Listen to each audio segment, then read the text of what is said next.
าบุญกับญาติโยมทุกคน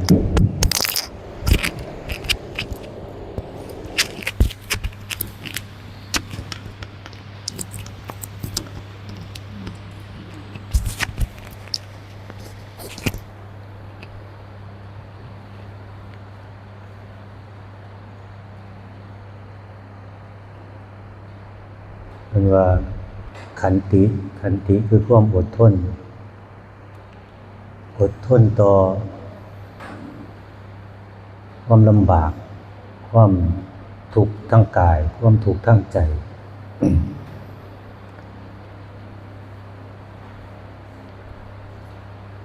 ถ้าเฮามีความอดทนแล้ว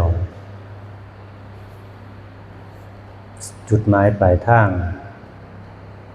ก็เฮาต้องขาดบางใดอย่างแน่นอนเพราะว่าถ้าเฮามีความอดทนเฮาจะตั้งใจไปในสิ่งที่เฮามุ่งหวังไว้คือหนทางคือทางออกจากทุกข์ให้ได้ว่าผู้หญิงมีความทุกข์หลายกว่าผู้ชายความทุกข์ของผู้หญิงนี่เพิ่นว่ามีอยู่5ประการทุกข์หยังทุกข์เพราะว่าหยังว่าติทุกข์เพราะว่าทุกข์หนึ่งเป็นผู้หญิงแล้วถ้าได้สามีก็ต้องไปอยู่บ้านของสามีไปอยู่กับย่านี่คือสิบ่ได้มาอยู่บ้านบ่ได้อยู่บ้านเจ้าของทุกข์ที่สองนี่ก็เป็นประจำเดือน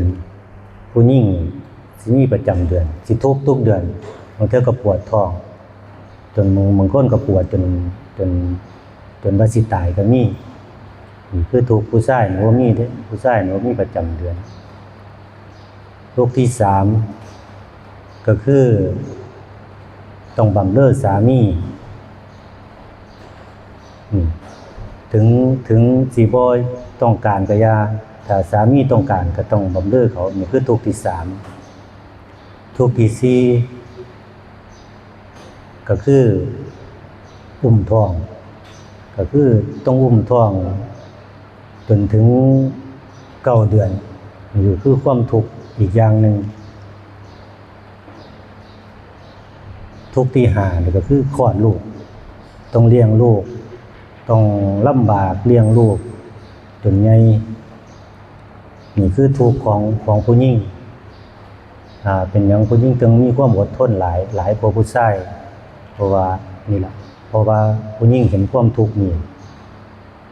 แล้วก็ที่เบิ่งแล้วนี่ส่วนมากผู้หญิงสิเข้าวัดหลายกว่าผู้ชายเพราะว่าเห็นความทุกข์แต่เห็นความทุกข์ก็หัดภาวนาเอาหัดมาสวดมนต์แล้วก็ปรารถนาเอาตั้งความปรารถนาว่าถ้าชาตินี้บ่ได้พ้นทุกข์ชาติหน้าก็ให้ได้เกิดเป็นผู้ชายให้ได้เกิดมาพ้อพุทธศาสนาให้ได้มาปฏิบัติธรรมให้ได้พ้นทุกข์ถึงพระนิพพานให้ตั้งความปรารถนาไว้จังซั่นถ้าเฮาบ่ตั้งความปรารถนาไว้ถ้าเฮาบ่มาเฮ็ดบ่เริ่มต้นเฮ็ดเฮาก็บ่รู้ว่าสิมีเวลาเฮ็ดบ่เพราะว่า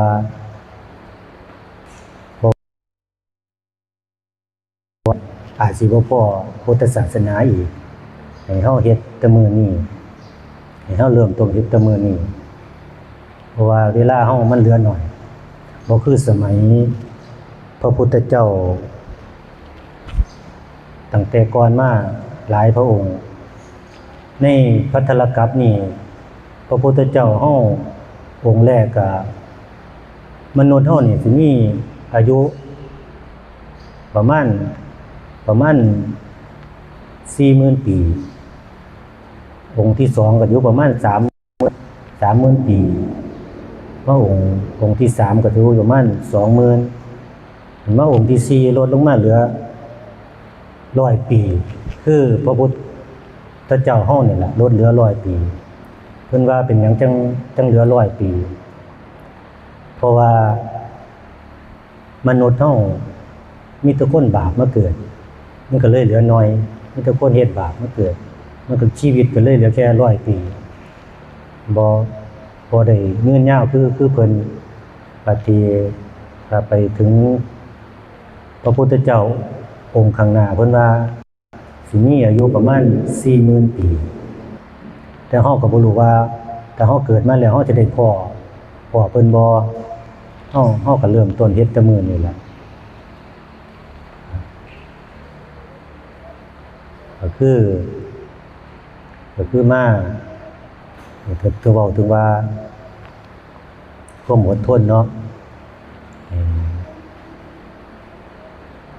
เห็นความอดทนของเด็กน้อยที่มาสวดมนต์ทุกมื้อเห็นมาปีนึงนี่คือความอดทนของเขาความอดทนความมีฉันทะมีความพอใจในการทำบัดสวดมนต์นี่ล่ะมีความอดทนปีนึงล่ะเห็นเขาอยู่นี่แต่ส่วนมากคนเฒ่าคนแก่นี่บ่ค่อยเห็นดอกเห็นแต่เด็กน้อยนี่ล่ะเพิ่นว่าที่พระพุทธเจ้าเพิ่นว่านี่คนที่สิไปนิพพานนี่มีซ้ำเขาโคมีเท่าใดมีแค่2แต่คนที่ไปอบายไปนรกนี่มีซ้ำคนโคมันหลายซ้ำใดนี่ให้แนมเห็นซ้ำนี้ก็คือจังว่าบ่ได้ว่าเด็กน้อยหรือว่าบ่ได้ว่าผู้ใหญ่ให้คือเห็นว่าบ่ค่อยมีผู้ใดสำว่าเด็กน้อยก็คือเห็นแค่ 4-5 คนทุกมื้อนี่คือความเห็นความอดทนของเด็กน้อย 4-5 คนความมีวิริยะมีความเพียรมีฉันทะมีความพอใจในที่สิเฮ็ดทำความดีในที่ที่เฮ็ดสวดมนต์ไหว้พระนี่ล่ะคือความอดทนเพื่อหยังเพื่อที่จะหาทางพ้นทุกข์ให้ได้ นี่ล่ะเวลาเฮามันเหลือน้อยแล้วให้ผู้ใดขนขวาเอาไปขนขวายเอาเพราะว่าเฮาบ่รู้ว่าเฮาสิไปยามใดสิตายยามใดเฮาบ่รู้ดอกชีวิตนี่บ่ถึง100 ปีชีวิตนี่เอาอีหลีบ่ถึง100 ปีเพราะว่ามันเหลือน้อยแล้วให้ทุกคนหาสิ่งที่มันเป็นสาระดีกว่าที่ไปหาสิ่งที่บ่เป็นสาระนี่ยังบ่เป็นสาระ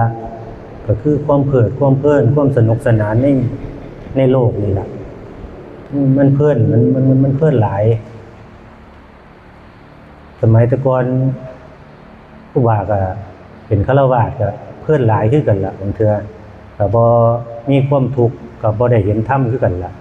มีความเพลิดเพลินหลายบ่ได้สะดุดบ่ได้ชีวิตก็สิบ่มีบ่เห็นธรรมปานนี้ก็ให้อย่าเพลิดอย่าเพลินอย่าหลงไหลในสิ่งต่างๆให้หันกลับมาเบิ่งในพระพุทธศาสนานี่ในธรรมะนี่ให้มีธรรมะให้ศึกษาธรรมะเฮาสิได้พ้นออกจากวัฏฏะสงสารนี้ฝากไว้ส่ำนี้แล้ว